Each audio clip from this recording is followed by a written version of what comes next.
Dito ako nag-duty noon at ang officer natin ay masyadong nagmamalinis. So hindi nagustuhan niya yung ating post at tayo ay natanggal sa trabaho na hindi naman related sa trabaho kundi sa Facebook.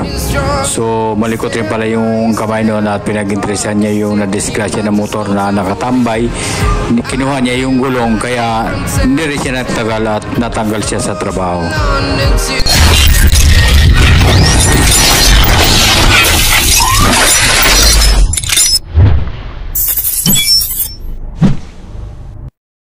So, dito tayo ngayon sa may second floor ng Max Building. So, nakapag-duty tayo dito nung year 2014. So, ikukwento ko lang sa inyo, ano, yung pagpasok natin dito sa may Max Building. Bali, nung umatin tayo ng formation at si Finland yung CRS supervisor. Finland si Samuel Pantilaga, siya yung supervisor ng time na yun. Tapos medyo naramdaman natin na hindi tayo welcome, ano. Sabi niya sa akin, "Oh, Bakang, sinong nag-interview sa'yo?" Tapos sabi niya, "Hindi pa kita na-interview, bakit nag-duty ka na?"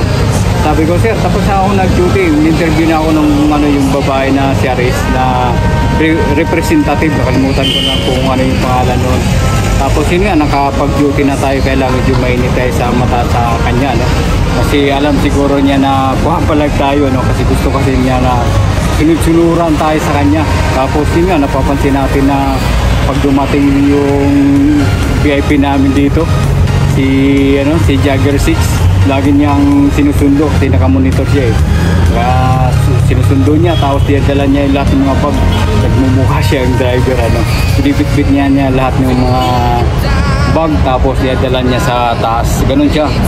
Para siyang sip-sip talaga. Kumbaga, nagkwento naman siya na yung pinsan niya sa Tagaytay, ganun din yung ginagawa, sip-sip din. Tagaugas lang raw ng sasakyan, kung ano-ano raw ginagawa. Sa kasip-sipan raw, binibigyan raw ng 10,000. Mag-ugas lang ng sasakyan na hanggang sa nakaipon raw at nakapagpatay ng mansion. Pwede ba yun? Nakapagpatay ko ng mansion na ang trabaho mo ay janitor. Magano ka naglilinis ng sasakyan. Tapos yun nga ang ginagawa niya, no? Kumbaga, nagano siya yung pag dumarating, yun nga, taga-bitbit siya ng mga bag. Tuwing umaga yan. Yan ang laging ginagawa niya, nakakatawa ng tao. Tapos sa kasipsipan niya ay nagiging manager siya, pero hindi dito sa ibang area. Hindi ko alam kung sa may bandang Cavite ba o sa may bandang Pasig. Basta nagiging manager siya. So may napapala rin naman siya sa ginagawa niya. Yun nga lang, nakapangapak siya ng tao, kaya hindi rin maganda. Hindi maganda yung record niya. Maraming hindi natutuwa sa ginagawa niya. Lalong na ako. Natanggal ako na dahil sa kanya. Wala namang hindi naman mabigat yung kaso ko. So ikwento ko lang sa inyo, bali pinaginitan tayo dito ng commander ng aking agency. So maraming nagtatanong sa atin kung bakit naalis tayo dito sa Molopecia. So marami akong mga pinagdaanan, no? Kumbaga ito, napaka-mild lang, pero natanggal tayo. Ang dahilan lang, hindi tungkol sa trabaho, kundi tungkol sa Facebook, yung nagpost ako ng PG. Kasi sabi niya, raw yun, kasiraan raw yun sa kanya, na sasabihan siya ng PG, So, marami namang meaning ng PG. Yung sinasabi ko lang na PG, sabi ko, feeling pogi. Pero sabi niya, patay gutom raw. So, siya na mismo nagsabi. Kaya, yun ang dahilan. Kaya naalis tayo dito. Tapos sinusupertahan din siya ng CRS na hindi boto sa atin. Kaya, naalis ako dito sa MOA. Dahil sa post ko na PG. Diba, walang kakwinta-kwintang dahilan. So ang ginawa naman ng agency namin ay binulat ako dito. Sabi, lilipat raw ako doon sa building 5. So pinag-isipan ako ng hindi maganda doon sa dating commander namin dito. Kaklos ko rin, kaibigan ko rin, ilang beses niya iniram yung motor ko pauwi sa Cavite.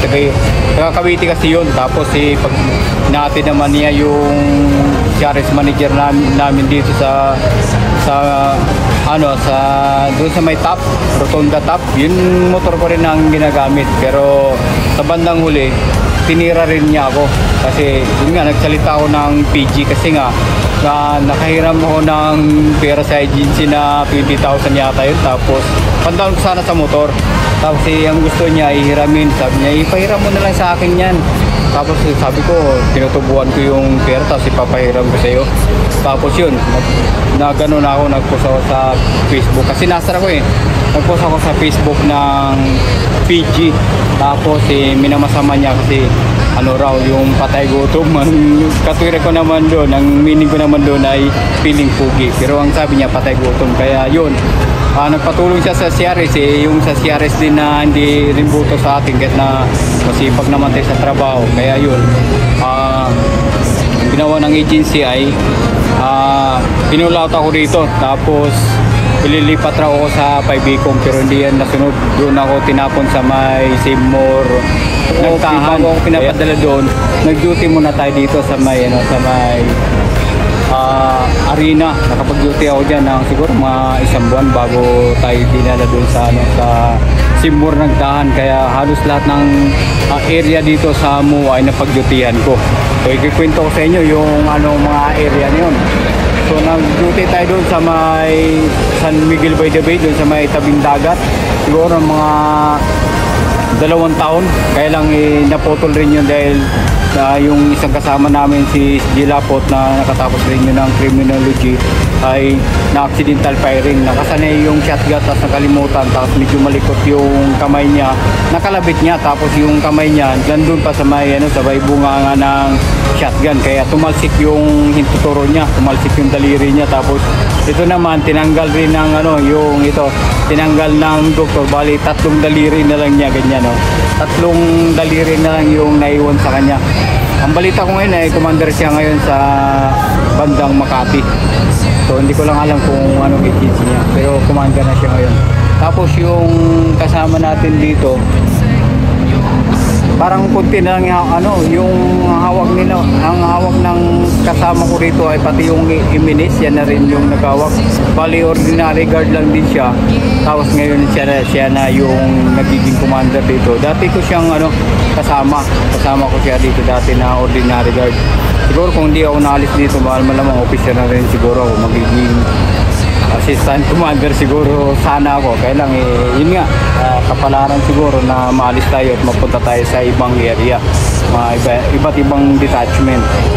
So pinuntahan ko sana na siya rito, pero ibang security na nga yung nakapwesto dito, ibang mga guard na. Kaya pupunta tayo doon sa security office kasi meron lang tayong iabot na cellphone holder para sa sasakyan.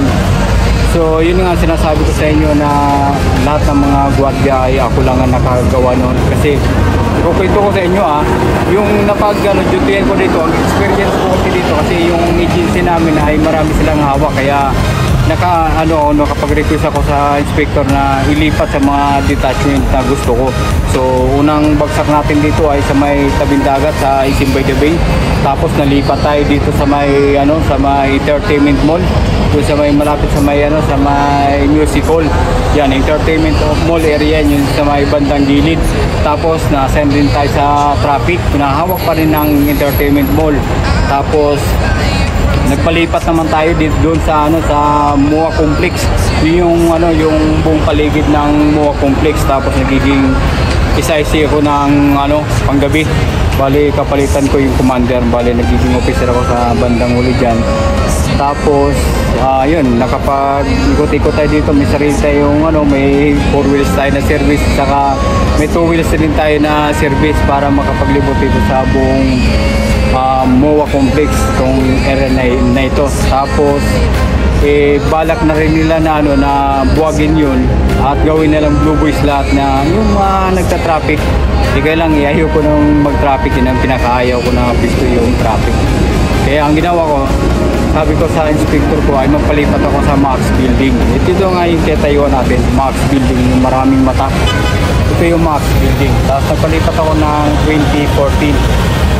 Bali, nung nalipat tayo dito, tumagal lang tayo ng isang taon, may punta na tayo dun kay Sir Omega, yung yung commander ng DJ at saka MNS, pero hindi natin nakita dito sa second floor kasi nga iba na yung naka-duty dito. So pupunta tayo dun sa security office para may abot natin